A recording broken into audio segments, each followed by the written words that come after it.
Dans la démonstration qui va suivre, nous allons mettre en évidence qu'avec l'utilisation de commutateurs, de switch, eh bien, on améliore nettement le concept des domaines de collision en pouvant en fait bloquer les collisions au niveau du port du switch, c'est-à-dire que quand une collision se produit et qu'elle arrive sur un switch en entrée, elle sera donc bloquée et le switch donc ne propagera pas la collision au reste du réseau, ce qui concourt à augmenter la bande passante et à augmenter donc les performances du réseau.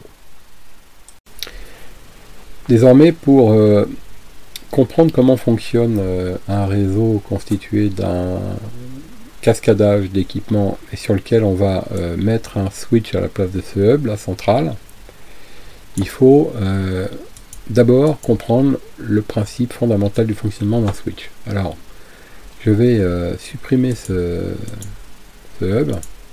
Donc forcément, en supprimant, les câbles vont disparaître.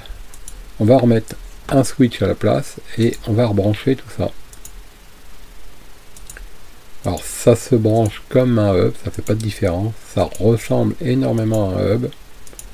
Il faudrait lire l'étiquette pour être certain qu'il s'agit bien d'un switch, parce que d'apparence c'est très très proche.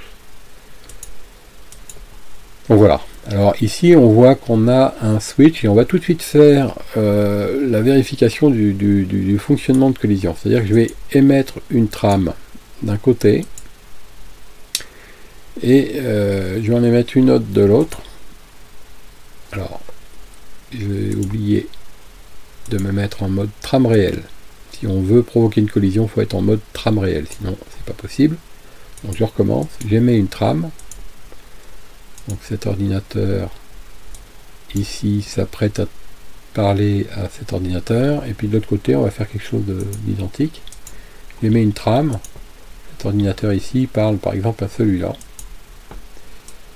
et on va appuyer sur OK, et on va voir, donc ici on voit bien que ça arrive sur ce hub, ici ça arrive sur ce hub, ça se rejoint au niveau des switches, et c'est là qu'on va être attentif.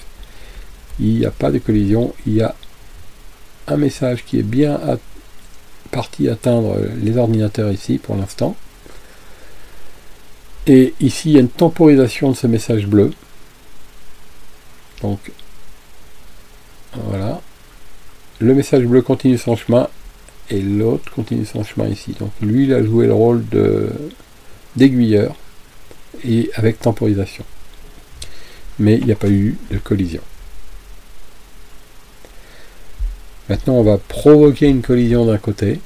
On va essayer de le faire pour voir si elle est effectivement stoppée par le switch. On voit que là, il n'y a pas eu de collision, mais comme il n'y en a pas eu, on ne peut pas affirmer qu'il est capable de les stopper. Donc, on va véritablement en créer une.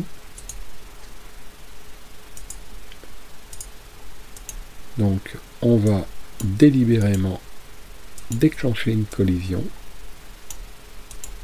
Et on va observer ce qui se passe.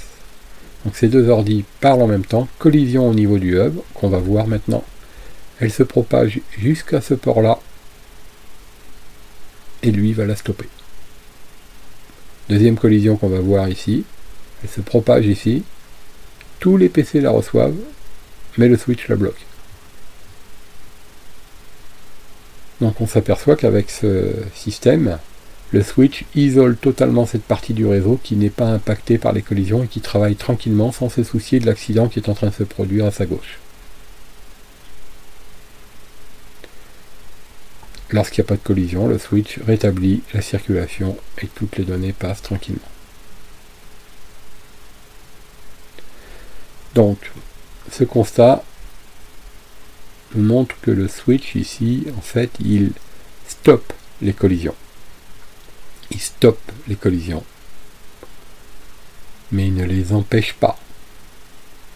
C'est-à-dire qu'il ne les propage pas, mais il ne les empêche pas. Il y a eu une collision, on a pu le voir, il y en a même eu deux qui se sont suivies. C'est pas la présence du switch qui a empêché la collision de se produire. Elle se produit parce que deux ordinateurs branchés sur un hub ont trafiqué en même temps. Donc il y a une collision au niveau du hub. Le hub a transféré cette collision sur tous les ports, elle a donc atteint le switch, mais le switch l'a bloqué sur son port d'entrée. De ce fait-là, il a libéré totalement le trafic de ce côté-là qui n'a pas du tout été impacté. Donc c'est quelque chose qui est très très intéressant comme concept. Et alors ce que je disais précédemment, c'est qu'il est intéressant de comprendre que le concept de la collision, si on veut être certain qu'elle ne se produise pas, il faut qu'un ordinateur soit tout seul sur un réseau. Alors on peut reprendre des fondamentaux. C'est que si on considère que deux PC sont présents sur un réseau, ben, il y a déjà un risque de collision. Là, on a l'impression que la collision ne peut pas se produire parce qu'il n'y a que deux machines, mais en fait, si on n'a pas de chance, et qu'une machine veut envoyer une trame alors qu'une autre machine veut faire la même chose au même moment, alors ça sera sans doute la faute à pas de chance, mais c'est une possibilité. Il y aura une collision dans le hub qui va impacter nos deux ordinateurs, qui va les obliger à temporiser, à réémettre plus tard, et ça peut prendre du temps, et ça va prendre du temps. Alors c'est sûr, ça n'impacte que ces deux ordinateurs, parce qu'ils sont que tous les deux, mais ils sont impactés par la collision, et la collision s'est produite entre eux. Alors c'est presque dommage, parce que étant donné qu'ils sont tout seuls, ils ne peuvent que se parler l'un à l'autre, mais s'ils se parlent en même temps, collision. Et c'est ce qu'on vient de mettre en évidence ici. Donc si on veut qu'il n'y ait pas de collision, la seule solution, c'est de supprimer un des ordinateurs. Dans ce système-là, il suffirait de débrancher une machine, et à ce moment-là, il ne peut pas y avoir de collision, puisque lui est tout seul. Sauf que, il ne peut plus y avoir de communication non plus, puisque lui est isolé.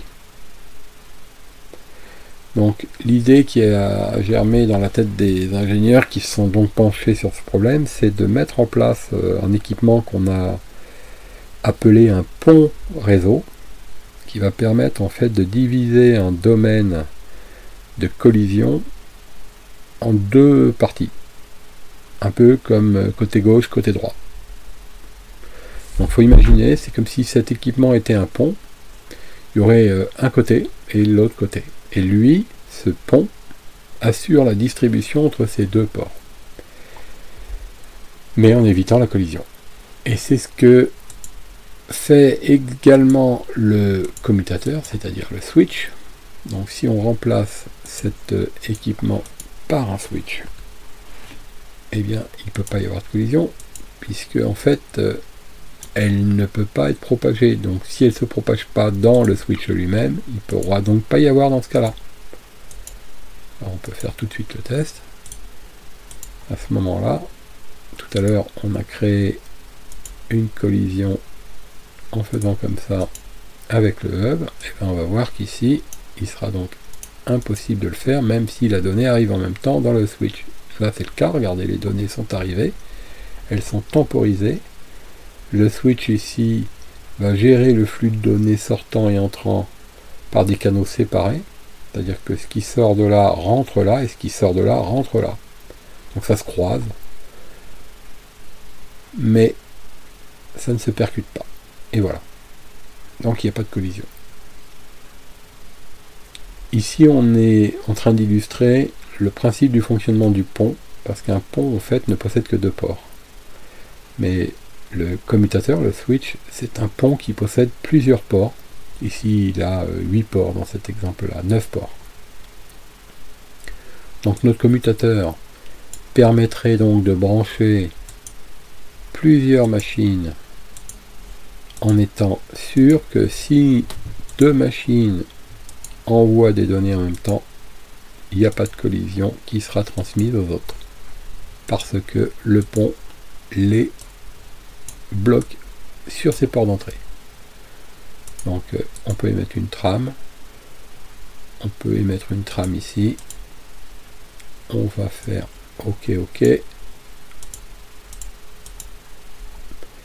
il y a 4 PC maintenant. Là il y aurait une collision si ça avait été un hub que j'avais utilisé ici. Là il n'y en a pas, parce que le switch temporise. Donc la transmission de données se fait bien.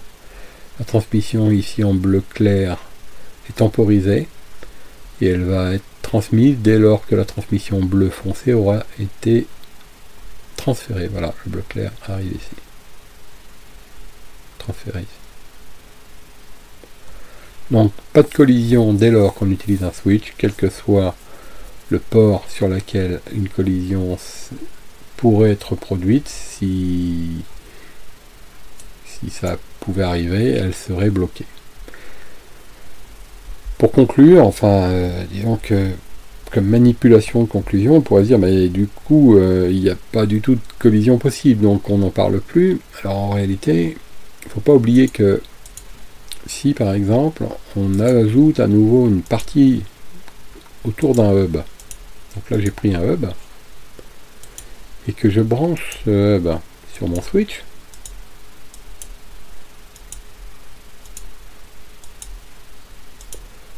donc voilà, ici on a une solution. Alors je vais mettre ça comme ça pour que ce soit plus facilement compréhensible, mais ça, en fait, on a toujours une topologie étoile, on se demande un petit peu quelle est la différence par rapport à tout à l'heure, mais en fait, j'ai simplement rajouté un hub. Mais là, ce qui se passe, c'est que si je mets une trame, en même temps que je mets une trame sur chacun des PC qui se trouvent sur le hub, donc je suis bien en présence d'un hub, ici, c'est un hub, alors qu'ici c'est bien un switch. Ben là, je risque de provoquer une collision au sein du hub, voilà, ça va être le cas ici, mais elle sera bloquée ici, donc totalement libérée de la collision. Ces 4 PC sont totalement libérés de la collision. Ils ne se rendent pas compte qu'une collision a eu lieu. Et quand l'envoi est propre, le switch accepte de faire passer. Ici on voit qu'un envoi est propre, suivi d'une collision, la collision est bloquée, alors que l'envoi propre a bien été propagé. Ça c'est la collision.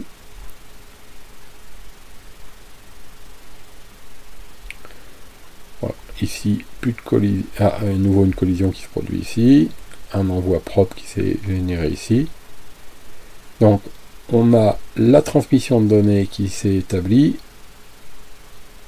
Alors, dans cet exercice, dans cet exemple que je viens de mettre en évidence, vous avez vu que très brièvement, les voyants rouges des ordinateurs se sont allumés, mais rien de mauvais n'a été reçu. Ce sont que des trames valides en couleur qui ont été reçues et pas en rouge.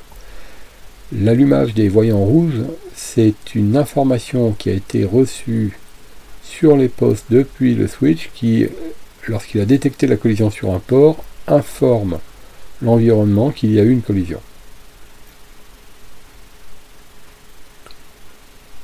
Voilà. Ici, ça se termine en ayant validé le message. Donc, à nouveau, on peut en conclure que le switch va effectivement stopper la collision, donc il va diviser les domaines de collision. Donc ici, si on observe maintenant ce montage-là, on s'aperçoit ici qu'il y a un domaine de collision ici, c'est ce que je suis en train de vous montrer en entourant ici. Donc il est composé de cette machine-là, donc de ce câble qui nous ramène au hub et jusqu'à ce port-là. Donc de là, là à là, vous avez un domaine de collision. Tout ça, c'est un domaine de collision. Maintenant, ça, c'est un domaine de collision. Ça, c'est un domaine de collision. Ça, c'est un domaine de collision. Ça, c'est un domaine de collision. 1, 2, 3, 4, 5 domaines de collision. Là, vous êtes peut-être en train de vous demander si vous avez bien compris le concept du domaine de collision, parce que vous vous dites peut-être qu'il n'y a pas de domaine de collision, ou plutôt qu'il n'y en a qu'un, puisque seul dans ce secteur-là de mon réseau, une collision peut se produire, étant donné que il y a un hub. On peut le voir à nouveau ici. Sauf que cette collision arrive bien jusque-là. Donc ce port-là fait donc bien partie du domaine de collision. Donc on peut donc dire que ce port-là appartient à un domaine de collision. Donc si ce port-là appartient à un domaine de collision, potentiellement celui-ci peut peut-être appartenir à un autre domaine de collision. Et celui-là peut-être peut appartenir à un autre domaine de collision, ainsi que celui-ci, ainsi que celui-là. Et là encore, vous vous dites, mais d'accord, hein, sauf que ici, il ne peut pas se produire de collision vu que ce PC est tout seul. Alors, oui, mais si on faisait une expérience, c'est-à-dire qu'on remplaçait cet ordi, on le débranche, on le branche ici, on branche ce hub ici, et on ajoute un autre PC. On fait évoluer donc un petit peu notre architecture. Voilà, je vais la répartir comme ça. Et alors on vérifie que tout est vert. À ce moment-là, on peut être d'accord pour affirmer que tout ce que je suis en train de balayer avec ma souris ici forme un domaine de collision. Donc ça, et ce port-là, c'est un domaine de collision, ainsi que celui-là que nous avions déjà tout à l'heure. Donc ici, on a bien 2 domaines de collision. Mais en fait, on en a 5. 1, 2, 3, 4 et 5. Pourquoi? Parce que c'est pareil, si je remplace ce PC par un hub auquel je branche plusieurs ordis, on peut tous affirmer qu'il peut y avoir des collisions dans ce secteur-là, qui vont atteindre ce port-là. Donc ce port-là fait bien partie d'un domaine de collision. Pareil ici, pareil là-haut. Donc tous les ports d'un switch définissent un modèle de collision, un domaine de collision.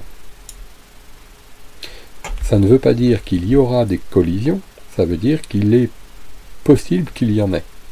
S'il y en a, ce qui ne peut arriver bien évidemment que s'il y a un hub branché dessus, et plusieurs acteurs qui parlent en même temps, elles atteindront le switch, qui les bloquera, c'est vrai, mais elles atteindront le switch. Donc il s'agit bien d'un domaine de collision. Donc pour résumer et pour conclure, tous les ports actifs d'un switch forment un domaine de collision. Ici on a 1, 2, 3, 4, 5 domaines de collision. Là, c'est pas un switch, c'est un hub, donc ça forme un seul domaine ici. Là, il y a un domaine, 2. Là, il y a un domaine, 3. Là, il y a un domaine, 4. Là, il y a un domaine avec un hub, 5. 1, 2, 3, 4, 5. 5 domaines de collision. 5 domaines de collision. Maintenant, une dernière question que nous nous posons, c'est combien y a-t-il de domaines de diffusion? Pour le savoir, il suffit de prendre n'importe quelle machine et d'émettre une trame de broadcast. Tous les postes qui vont recevoir cette trame vont appartenir au même domaine que lui. Donc s'ils la reçoivent tous, on pourra conclure qu'il n'y a qu'un domaine de diffusion. Il suffit d'observer où va le trait. Pour l'instant, il va partout. Il est allé partout. On peut le constater sans même attendre la fin. Donc tout ça, c'est un seul et même domaine de diffusion qui comporte 5 domaines de collision. Un domaine de diffusion comportant plusieurs domaines de collision. Voilà, nous voilà au terme de cette petite présentation concernant les domaines de diffusion et de collision.